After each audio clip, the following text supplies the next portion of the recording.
Romanos capítulo 5, del versículo 12 al versículo 21. Leo: por tanto, como el pecado entró en el mundo por un hombre y por el pecado la muerte, así la muerte pasó a todos los hombres por cuanto todos pecaron. Pues antes de la ley había pecado en el mundo, pero donde no hay ley, no se inculpa de pecado. No obstante, reinó la muerte desde Adán hasta Moisés, aun en los que no pecaron a la manera de la transgresión de Adán, el cual es figura del que había de venir. Pero el don no fue como la transgresión, porque si por la transgresión de aquel uno murieron los muchos, abundaron mucho más para los muchos la gracia y el don de Dios, por la gracia de un hombre, Jesucristo.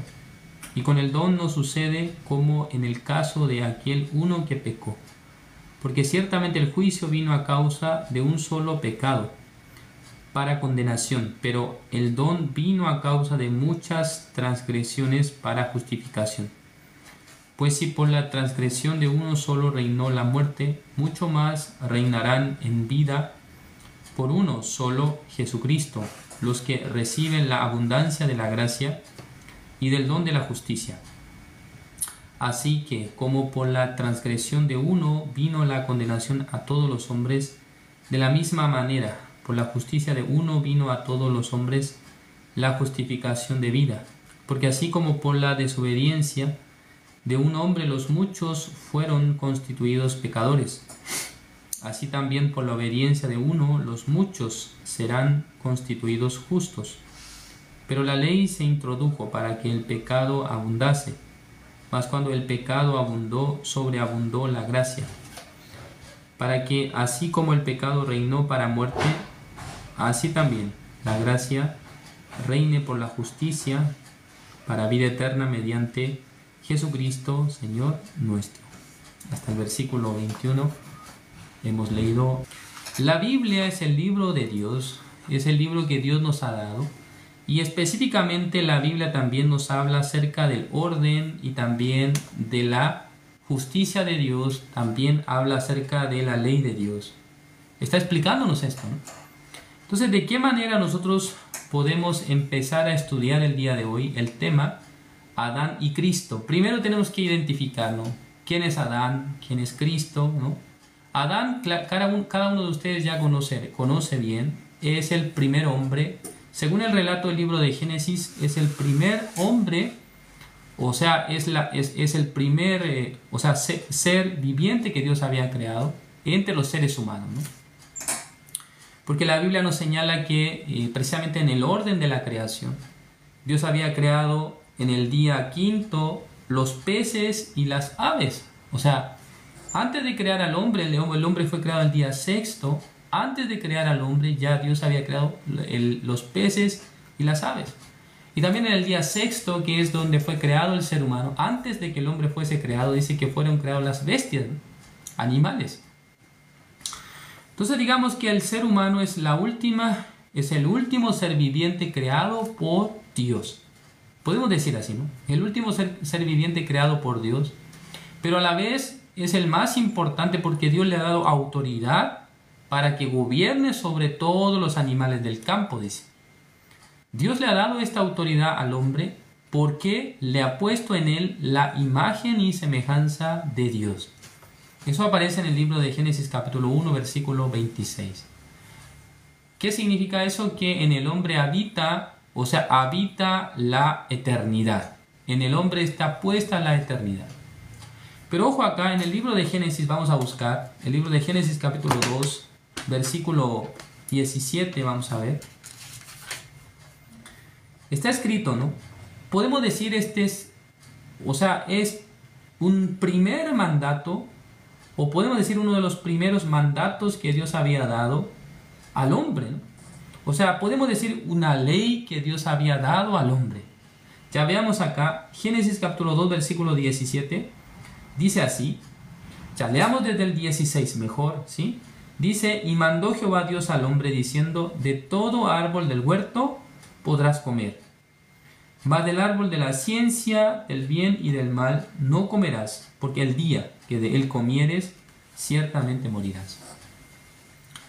Es una orden que lleva consigo, o sea, si la incumple, lleva el castigo, ¿no? Si tú te atreves a comer, entonces te mueres, ¿no? Es una orden, el mandamiento de Dios, cuando no se logra, cuando no se puede cumplir, trae consigo castigo. ¿No es así? Eso podemos ver que el mandamiento de Dios tiene este carácter, ¿no? El mandamiento de Dios tiene esta característica que si la persona no la cumple, entonces lleva consigo el castigo, ¿no? La consecuencia.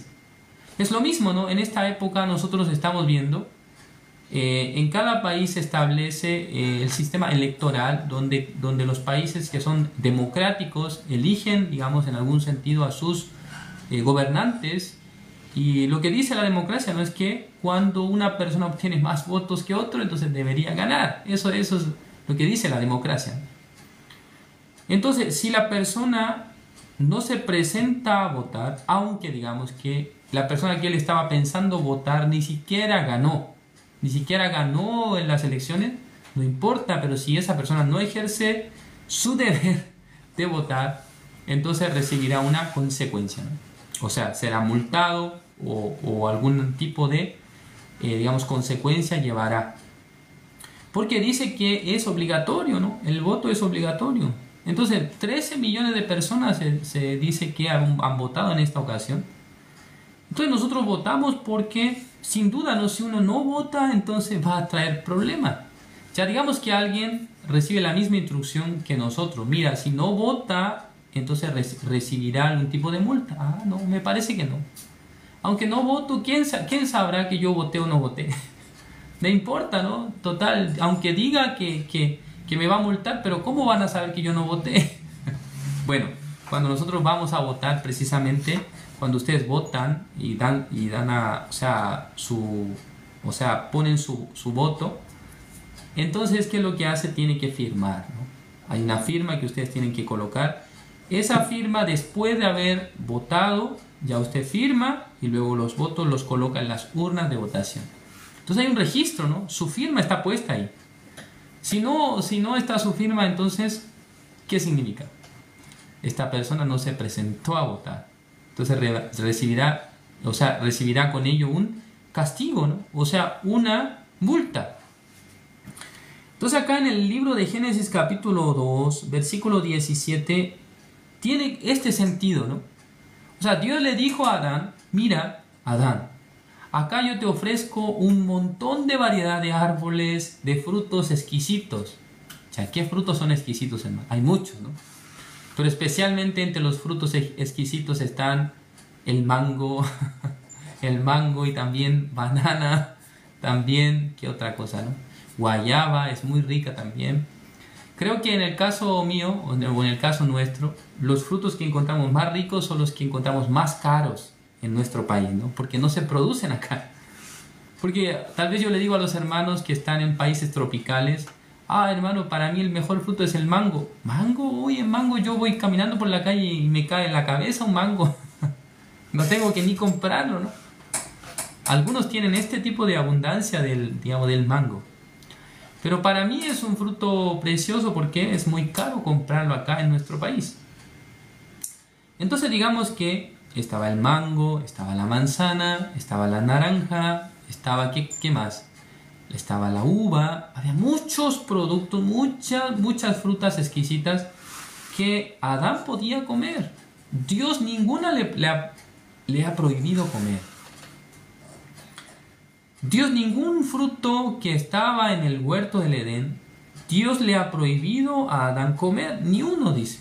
Solamente, dice, entre cientos de frutos, uno solo. ¿Cuál es? El fruto de la ciencia del bien y del mal. Ya, puedes comer todos los frutos, pero menos este. Menos el fruto de la ciencia del bien y del mal. Entonces creo que en el principio Adán tuvo este corazón, ¿no? Ah, si Dios me dice que no lo tengo que comer, entonces no lo voy a comer.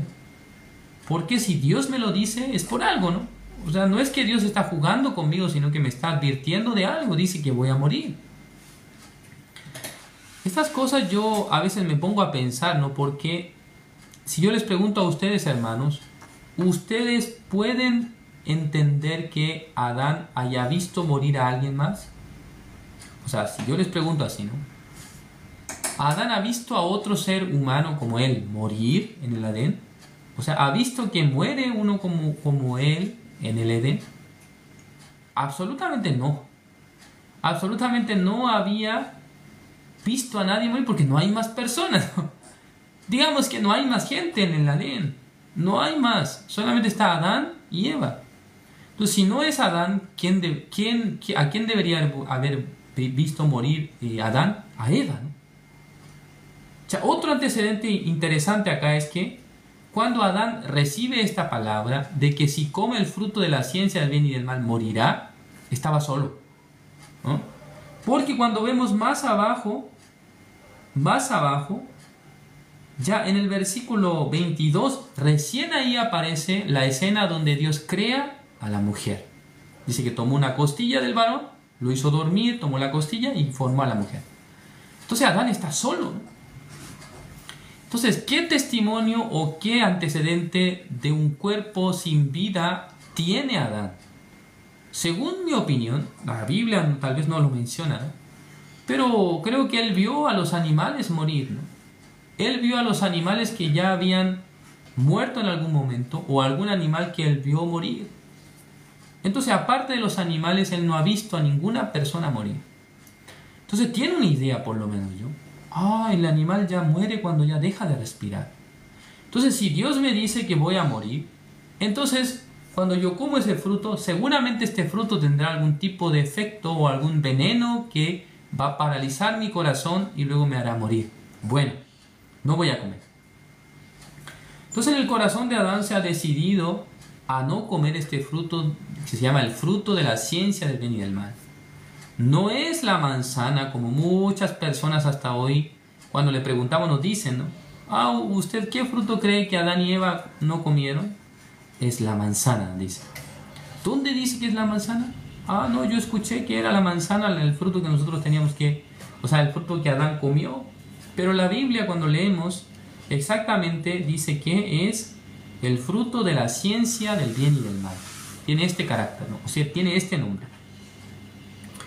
Entonces, ¿qué pasó? Ya digamos que Adán, si no hubiese comido este fruto de la ciencia del bien y del mal, ya no iba a acontecer nada, pero la Biblia nos muestra que Satanás utiliza, o sea, de manera muy astuta, una forma, ¿no? Para poder convencer a Adán, sin necesidad de hablar con Adán, busca a la mujer, a Eva. En el capítulo 3 está escrito esto, ¿no? Cómo con mucha astucia Satanás, que era la serpiente, dice, serpiente, estaba hablando a Eva. No es que habló a Adán, sino que a Eva buscó, a Eva estaba tratando de convencerla, ¿no? Finalmente Eva no puede responder con claridad acerca de esto y Eva es engañada. Pero acá viene lo más interesante, que cuando Eva es engañada, es decir, que ya en el corazón de Eva había una seguridad, que no va a morir, entonces ella come el fruto de la ciencia del bien y del mal. Al comerlo, entonces Adán tenía que observar, por lo menos durante un instante, la reacción de Eva. ¿Qué es lo que va a pasar con ella? ¿Qué es lo que va a suceder? Tiene que caer desmayada y morir, ¿no? Porque eso era la palabra de Dios. Dice que cuando coma el fruto de la ciencia del bien y del mal, dice, ciertamente morirá. Entonces, ¿cuál es la manera en la que Adán piensa que Eva debería morir? Yo quiero describir así, ¿no? En ese momento Eva, después de comer el fruto, y de repente se desmaya, ¡pum! Y deja de respirar. En ese momento él va a ver la muerte de Eva. Es su esposa, ¿no? Pero ¿esta escena ocurrió? No ocurre esta escena, no ocurre de esa manera. Entonces Eva está viva, come pero está viva. El relato bíblico dice que Eva comió primero, ¿no? ¿O no es así? Ya vamos a ver. Génesis capítulo 3, el versículo 6 dice, y vio la mujer que el árbol era bueno para comer y que era agradable a los ojos y al árbol codiciable para alcanzar la sabiduría. Y tomó de su fruto y comió, y dio también a su marido. ¿Sí? Ya dice que tomó el fruto, comió, y después de comer, y le dio a su marido. Es el orden, ¿no? Eso es lo que la Biblia está señalando. Primero comió, y luego, digamos que le dio a su esposo. Entonces, en este momento, en el corazón de Eva, se forman tres cosas, ¿no? Uno viene a ser, digamos, sentimiento, ¿no? Sentimiento. Porque dice, y vio la mujer que el árbol era bueno para comer, ¿no? Agradable a sus ojos, dice, y árbol codiciable para alcanzar la sabiduría. Ya dice, está hablando acerca de sentimiento y luego está hablando de conocimiento, ¿no? Conocimiento. Y finalmente, ¿qué es lo que opera? Se llama la voluntad. Por eso dice, y tomó del fruto. Entonces, tres cosas que están integradas dentro del corazón nuestro son el deseo, el sentimiento, y luego el conocimiento, y luego la voluntad propia. Tres elementos que están integrados dentro del ser humano. Hoy en día, ¿no? Así nosotros vivimos, ¿no? Vivimos por medio de sentimientos, por medio de conocimientos, y esto conlleva una voluntad de hacer algo, ¿no? Ya en su corazón se formó la idea de que este fruto es bueno, de que lo puede comer, que alcanzará la sabiduría con esto, y luego lo tomó. Está formada de esta manera el alma del ser humano. Entonces, esta palabra no nos muestra con certeza lo que había advertido Dios en el versículo 17 del capítulo 2, que cuando coma va a morir. No nos hace entender esto, no nos deja claro. Entonces el lector de la Biblia, cuando lee el capítulo 2 y luego el capítulo 3, al ver que comen el fruto de la ciencia, el bien y el mal, no queda claro qué tipo de muerte experimenta. Pero la Biblia tiene la compañera. Vamos a ver el libro de Romanos, ¿no? Romanos capítulo 5, versículo 12, que es el versículo que hemos leído el día de hoy al principio. Romanos 5, 12. Está escrito así. Dice, por tanto, como el pecado entró en el mundo por un hombre. Dice, y por el pecado la muerte. Así la muerte pasó a todos los hombres por cuanto todos pecaron. Ya el versículo 12 nos explica detalladamente qué fue lo que ocurrió cuando Adán y Eva comen el fruto de la ciencia del bien y del mal. Después de que Eva comió, no aparece nada, y luego cuando Adán come, dice que sus ojos son abiertos. Sus ojos llegan a estar abiertos. Estos ojos abiertos en realidad no es que ellos han adquirido un nivel superior de espiritualidad, más bien ellos han perdido la relación espiritual con Dios. Han tenido una separación. Es decir, que el Espíritu de Dios que antes habitó en el corazón de Adán y de Eva se había apartado, ¿no? Se ha separado de ellos. Y en ese lugar donde estaba, alojado el Espíritu de Dios, en ese lugar hay otro espíritu que llega a gobernar. Se llama el príncipe de la potestad del aire. Es el espíritu de desobediencia.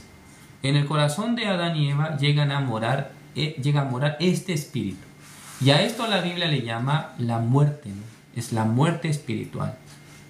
El Espíritu de Dios ya no tiene influencia sobre el cuerpo del hombre, sobre su alma. No tiene más esta influencia, sino que ahora otro espíritu viene a ser dirigente, viene a ser quien dirige el corazón de los seres humanos. Es el espíritu que llama el príncipe de la potestad del aire. Dice, el espíritu que opera en los hijos de desobediencia. Es así, ¿no? De esa manera, Adán, el primer hombre, hace que desde el principio la humanidad completa sea la que está caída y que está en pecado. Es correcto, ¿no? Entonces, este tipo de explicación, estimados hermanos, echa por la borda muchas teorías y muchas ideas equivocadas en esta época acerca de la condición de ser pecador. Porque yo también, ¿no? Cuando conocí la iglesia en el año 2011, yo tenía un concepto del ser pecador por medio de los actos pecaminosos que la gente comete, ¿no? O que yo también llegaba a cometer. O sea, por medio de mis pecados, ya por esto finalmente yo me convierto en pecador. Pero la Biblia, de manera muy detallada, nos explica cómo es que un ser humano que estaba unido con Dios desde el principio, cómo se convirtió en un ser pecador. No, la Biblia no tiene ambigüedades en este aspecto, sino que exactamente está explicándonos que el ser pecador no tiene relación con la obra. O sea, con la obra de nosotros ya. Tiene relación obviamente con la obra de Adán, ¿no? Ya Adán fue el que había pecado. Adán es el que había comido el fruto de la ciencia del bien y del mal. No es que nosotros por haber pecado nos convertimos en pecadores, sino que ya desde un hombre llamado Adán, el pecado, dice, entró en el mundo. Versículo 12, por tanto, como el pecado entró en el mundo por un hombre, y por el pecado la muerte. Ya está asociando el pecado con la muerte, ¿sí? Así la muerte, dice, pasó a todos los hombres, por cuanto todos pecaron. O sea que cada persona que nace en este mundo, aunque nazca en América o nazca en Europa o en África, en Asia, en Oceanía, aunque nazca en la Antártida, ¿no? En lugar frío, no importa, cada persona ha heredado el pecado de un hombre Adán. Es una realidad, ¿no? Esto es una enseñanza que para mí, cuando escuché, fue algo demasiado importante. Porque llegó a explicar muchas ideas erradas que yo tuve en mi vida. O sea, cuando yo tenía 21 años, sin duda yo tuve un pensamiento distinto, pero siempre dentro de mi corazón, desde que tengo recuerdo, tenía este tipo de inquietudes, ¿no? ¿Por qué las personas, o en mi caso yo me miraba a mí mismo, por qué yo tengo una buena intención de vida, por qué tengo un buen deseo de querer vivir bien, pero por qué de mí se manifiestan los deseos malos? ¿Por qué de mí surgen los deseos, o sea, malignos, los deseos perversos, los deseos equivocados, errados? ¿Por qué yo que quiero llevar una vida correcta, ser un buen estudiante, ser un buen hijo, ¿no? Yo, ¿quién quería ser una buena persona? Durante 20 años yo intenté vivir así, pero no me resultó, ¿no? Entonces me cuestionaba a veces qué tipo de persona soy yo. Porque a veces pensé, yo quiero hacer esto, pero hago esto. Entonces no concuerda, ¿no? No concuerda. Yo me esforcé para estudiar bien, traté de ser un buen estudiante y traté de sacar buenas calificaciones en la escuela. Todo lo que yo hacía, traté de hacerlo lo mejor posible. Así yo viví mi vida de juventud. Recuerdo muy bien esto porque siempre que yo obtuve nota baja en la escuela, sentía gran pesar en mi corazón. No, yo no tengo que obtener malas notas, tengo que elevar mis notas. ¿No? Siempre tuve el deseo de querer vivir así, pero en mi vida no se manifestó siempre así. Y luego en la universidad yo pude ver el fracaso verdadero. En la universidad yo pude entender mi capacidad intelectual. Yo era una persona mediocre realmente, ¿no? Con un nivel intelectual muy bajo, que no pude hacer frente a una carrera universitaria. Estuve a punto de ser expulsado de la universidad. Pude comprender mi nivel verdadero, pude saber quién era yo realmente.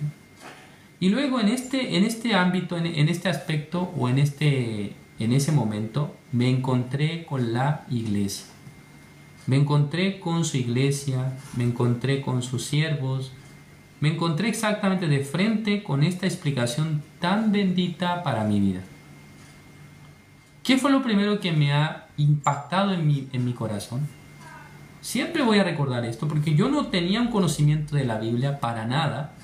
Solo supe que existía Antiguo Testamento, Nuevo Testamento, algo de los Evangelios, pero sobre la lectura bíblica, por ejemplo, haber leído siquiera un libro de la Biblia, nunca en mi vida lo hice. Ni siquiera los libros que tienen un capítulo. Ni siquiera el libro de Judas había leído, ¿no? Entonces, ¿qué pasó cuando yo escuché acerca de que no existen los justos en este mundo? No hay justo ni aun uno. Romanos capítulo 3, versículo 10, que ahora sí puedo memorizar el versículo, pero en ese momento no podía saberlos cómo era, ¿no?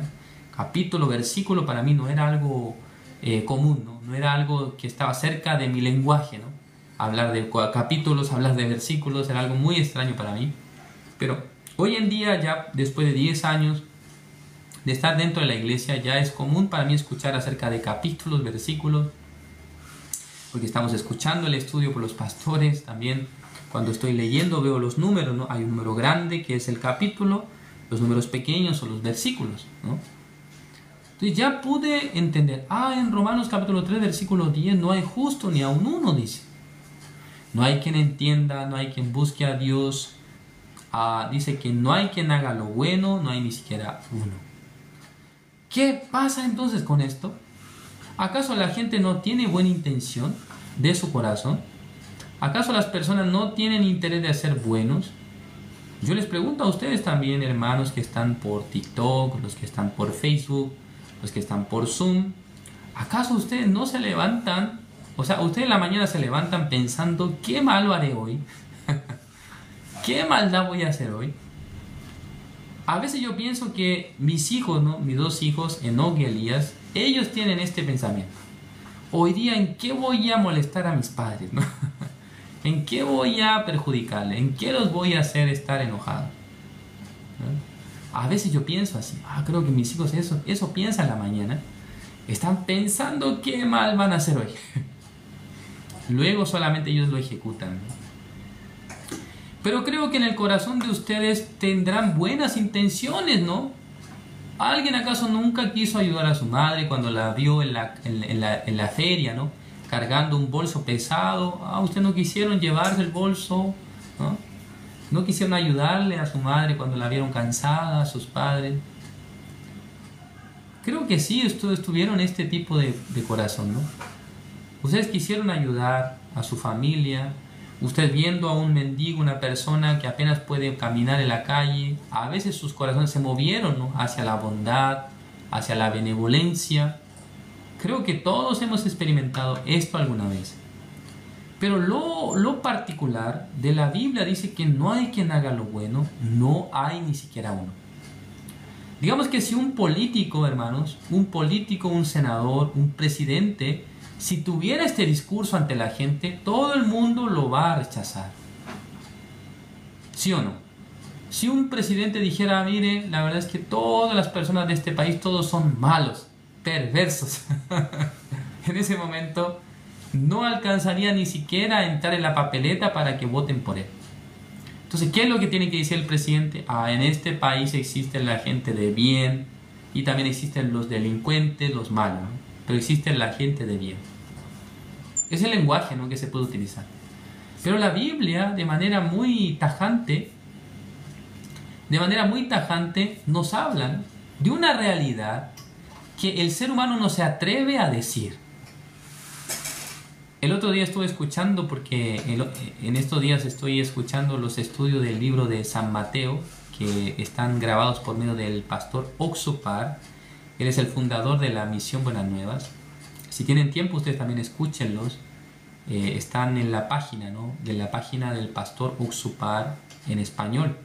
Ahí están apareciendo, ¿no?, en YouTube, ¿no?, en una página de YouTube. Son estudios que duran 27 minutos con 40 segundos, alguno con 50, pero no llega hasta 28 minutos. Son 27 minutos y una fracción. Todas las sesiones son así. Y en una de las sesiones el pastor Oxupar estaba hablando con una persona que conoció, creo que en una ciudad en Corea, no recuerdo ahora el nombre, creo algo de Namme, algo así, Namhae, disculpen, no recuerdo el nombre exactamente. Entonces decía el pastor Oxupar que se había encontrado con una persona que había leído bastante la Biblia. Él estuvo compartiendo con él. Entonces él estaba mencionándole acerca de otras religiones, de otras creencias, ¿no?, que hay en Asia, como el confucianismo, en fin. Entonces le explicó y le preguntó al pastor: pastor, yo he leído la Biblia varias veces y lo que no puedo entender es por qué una Biblia que en la tapa, ahí está la tapa, ¿no? ¿Qué dice la tapa, hermanos? Santa Biblia, ¿no? O sea, en la tapa dice Santa Biblia, pero ¿por qué aparecen historias tan perversas dentro de la Biblia, ¿no? En un libro santo, ¿por qué aparecen historias tan macabras? Decían que la nuera estuvo con su suegro y que tal persona abusó de tal persona. ¿Por qué aparecen estas historias tan malas, no tan perversas? Decían. Y aparece también una mujer ramera, digamos en el libro de Josué. También aparece en la genealogía de Jesús una mujer ramera, ¿no? Es Rahab. Y también Tamar, que tuvo que estar con su suegro, ¿no? Judá, para poder concebir un hijo, en fin. Decía, ¿por qué en la Biblia aparecen tantas cosas así, ¿no? Tantas cosas malas, perversas. Entonces el pastor Uxupar dice que él le respondió así, y disculpe, ¿no?, pero la Biblia es un libro que no fue escrito por el hombre, porque si el hombre hubiese escrito la Biblia, dice que hubiese hablado bien de las personas, ¿no? Hubiese hablado bien del rey David, hubiese hablado bien de Jeremías, bien de Isaías, de todas las personas hubiese hablado muy bien, pero al contrario menciona aspectos muy malos, muy oscuros de la vida de las personas. ¿Por qué decía? Porque la Biblia es el libro que muestra el corazón del hombre, dijo. Es perverso y malvado. Esa fue la respuesta, ¿no?, del pastor. Entonces, yo al escuchar esto me hacía estar de acuerdo, ¿no?, totalmente. Porque si la Biblia hubiese sido un libro escrito por los hombres, entonces creo que hubiese hablado bien de los seres humanos. En todo momento hubiese resaltado todo lo bueno. Pero como no es el libro que el hombre escribió, que fue inspirado por el hombre, sino que fue inspirado por Dios, tiene que hablar acerca de las cosas más oscuras del hombre, de las cosas más perversas, de las cosas más malas que existen en el ser humano. Hoy en día, por la educación, por la ética, por la moral, ya nosotros no podemos tal vez hablar así en una exposición pública, ¿no? No podemos mencionar así a todas las personas de la ciudad de Puente Alto, de la ciudad de Ñuñoa, de la ciudad de Santiago, son todos perversos, malos, hijos de Satanás. Si hablamos de esa manera, entonces todo el mundo no querrá más hablar con nosotros, ¿no? ¿Ah? Por eso yo no puedo en un discurso público decir esto, ¿no? Ya si fuera un ambiente de una predicación, creo que nosotros podemos exponer, podemos explicar, ¿no?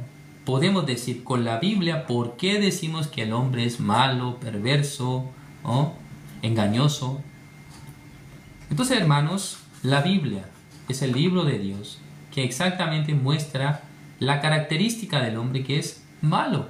Pero ¿cuál es el problema? Como el ser humano tiene la vista muy corta, como tiene la vista demasiado, reducida, entonces Dios ha hecho que para que el hombre pueda ver su maldad, para que el hombre pueda ver realmente lo que hay dentro de su corazón, Dios le ha puesto una carga, se llama la ley. Por eso en el libro de Romanos 5:20 dice lo siguiente. Dice, pero la ley se introdujo para que el pecado abundase. ¿Sí? Esta palabra nos habla de un efecto contrario al que nosotros creemos, ¿no? La ley supuestamente es una manera de reprimir el pecado, ¿no?, para que la gente no peque. Pero acá la Biblia dice que la ley fue introducida para que el pecado abundase. Entonces, un mecanismo que Dios utiliza para que el ser humano, que está con una vista muy corta acerca de sí mismo, para que pueda realmente conocer su ser, bueno, te muestro entonces. ¿No quieres creerme que eres malo? Entonces te muestro la ley. Te lo pongo delante de tus ojos para que trates de vivir por la ley. Y luego la persona que trata de vivir por la ley un día llega a entender, soy un maldito, soy un perverso, ¿no? ¿Cómo es posible? Yo ni siquiera esto puedo cumplir, ni el punto más pequeño de la ley puedo llegar a cumplir. La Biblia dice exactamente que una persona que mata a otro tendrá que ser castigado, ¿no? Tendrá que ir al infierno. Pero en el libro de San Mateo capítulo 5, 21 al 23, dice que si una persona se enoja contra otro, ya está expuesto al infierno de fuego. Entonces alguien dice, bueno, yo no maté a nadie, yo no soy un adúltero, yo no soy un asesino, pero ¿usted nunca se enojó? Sí, por supuesto que me enojé, varias veces me enojé. Entonces ya usted por haberse enojado, ¿usted alguna vez insultó a alguien? Sí, muchas veces insulté a alguien. Entonces usted también está expuesto para el infierno de fuego, ¿no? Entonces, nuestro Señor Jesucristo a través de San Mateo capítulo 5 quiso mostrar a todas las personas que se creen buenos. Tú nunca mataste a nadie, ¿no? No, nunca maté a nadie. Pero tú alguna vez te enojaste, sí, varias veces me enojé.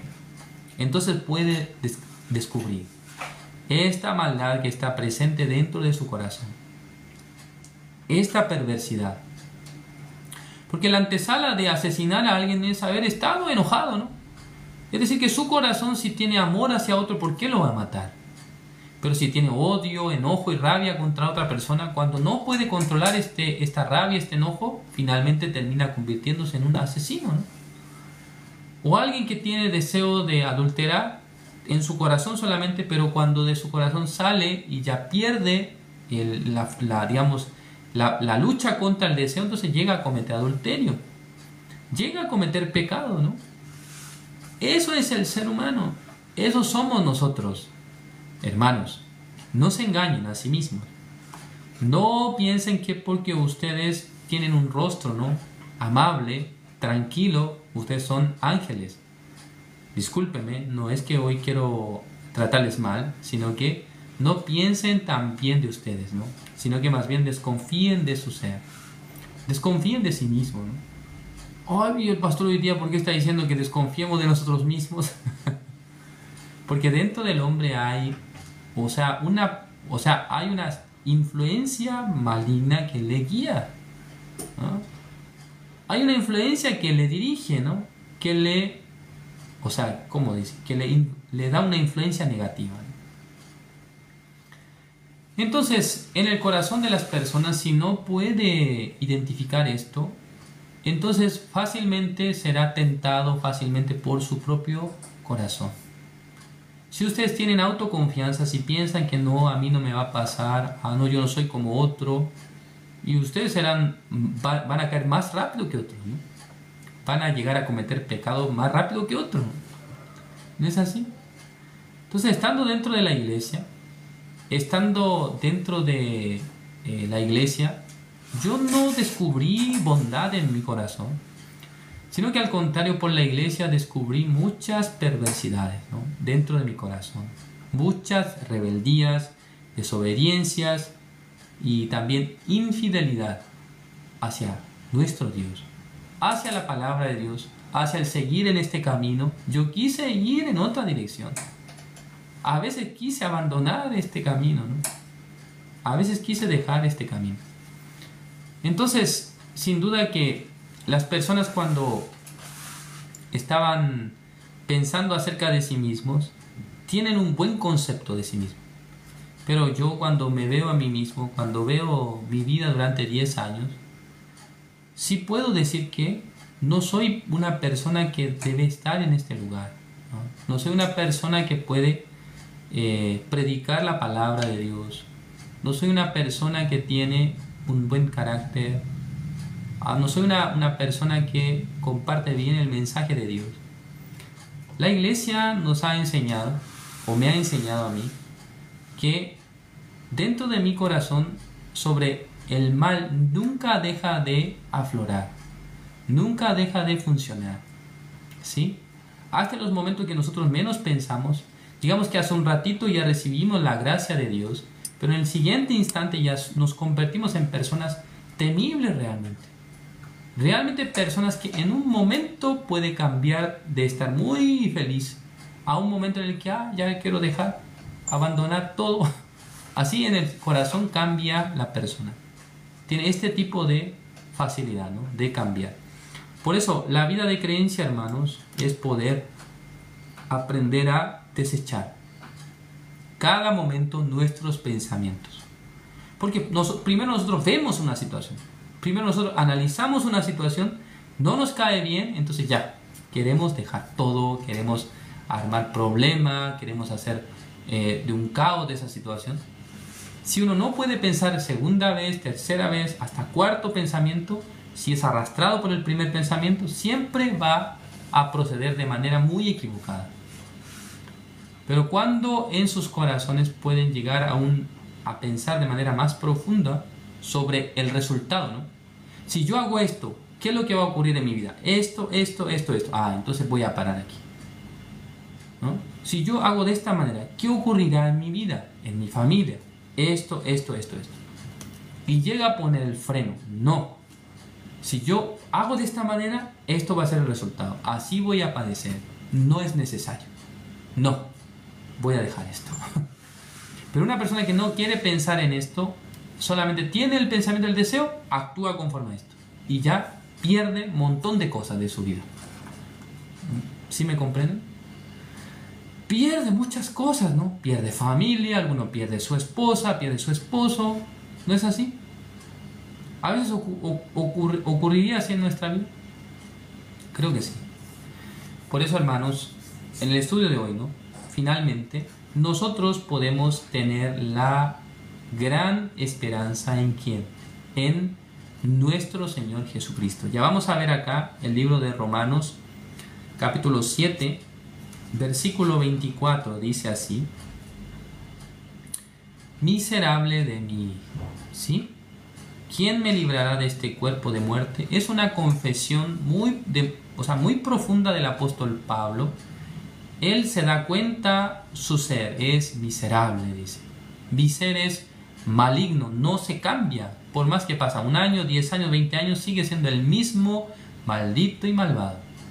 Pero el versículo 25 dice: gracias doy a Dios, ¿sí?, por Jesucristo, Señor nuestro. Así que yo mismo con la mente sirvo a la ley de Dios, más con la carne a la ley del pecado. Ya el apóstol Pablo llega a descubrir algo muy valioso que cada hermano también debe descubrir. Es que entender que este ser mío, esta carne, esta cáscara, no cambia, ¿no? Siempre es igual de malvada, maligna y abusiva y también engañoso, ¿sí? Por eso, ¿quién puede dar gracias a Dios porque mi carne cambió? Nadie puede dar gracias por eso. Pero sí podemos dar gracias porque está en nuestra vida, ¿quién? El Señor Jesucristo. Jesucristo, Señor nuestro, dice. Por eso en el versículo 8, a capítulo 8:1 dice: ahora pues ninguna condenación hay para los que están en Cristo Jesús, los que no andan conforme a la carne, sino conforme al Espíritu. Hermanos, ustedes ya desechen su ser. Ya su ser está caído, está mal, está pervertido.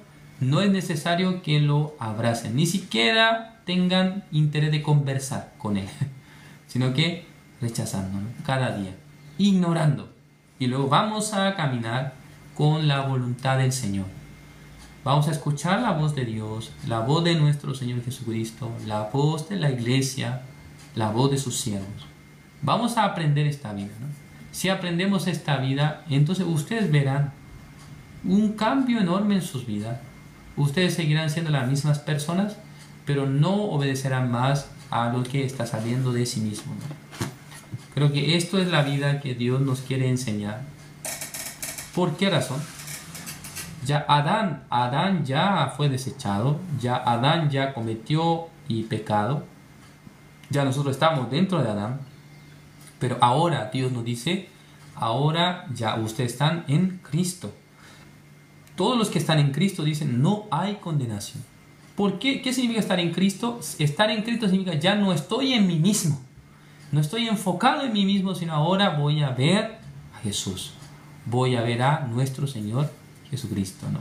No vean a sí mismos, no traten de ser personas en los que nos surgen malos pensamientos y deseos malos. No, no, no. Ni siquiera lo intenten. Esto hasta que mueran ustedes va a estar así. Por eso deseche sí mismo. Solamente vamos a creer en Dios, en la palabra de Dios. Vamos a caminar con la voluntad de Dios. Gracias por su atención. Vamos a orar para terminar. Dios Padre, Señor, le agradecemos. En esta tarde nos ha permitido su palabra. Somos personas que hemos nacido con el pecado. Sin duda, la influencia de Satanás en nuestra sangre, en nuestro cuerpo, en nuestras venas estaba circulando. Pero Señor, usted nos ha dado una nueva vida por medio de su Hijo amado. Nuestro Señor Jesucristo nos ha dado la vida eterna. Nos ha entregado el Espíritu Santo de Dios por el cual nosotros quisiéramos vivir. Pero constantemente Satanás nos engaña por esta carne que es perversa y que nunca cambia realmente. Por eso, más que cambiar nuestra carne, es desechar lo que nos sirve, desechar lo que no tiene realmente algún beneficio para nuestra vida. Por eso desde hoy nosotros queremos dejar nuestros pensamientos, nuestro camino, queremos caminar con su voluntad, con su proyecto, con su idea, Señor. Cada momento Satanás quiere engañarnos para dejar este camino, para ir en pos de la carne, para ir en pos de nuestros sentimientos, nuestra razón. Pero el Señor quiere guiarnos por su Espíritu Santo, quiere guiarnos a través de su palabra, a través de su iglesia, a través de sus siervos. Señor, gracias por este espacio, este tiempo. Encomendamos en sus manos todas las cosas. Oramos en el nombre de su Hijo amado, nuestro Señor Jesucristo. Amén.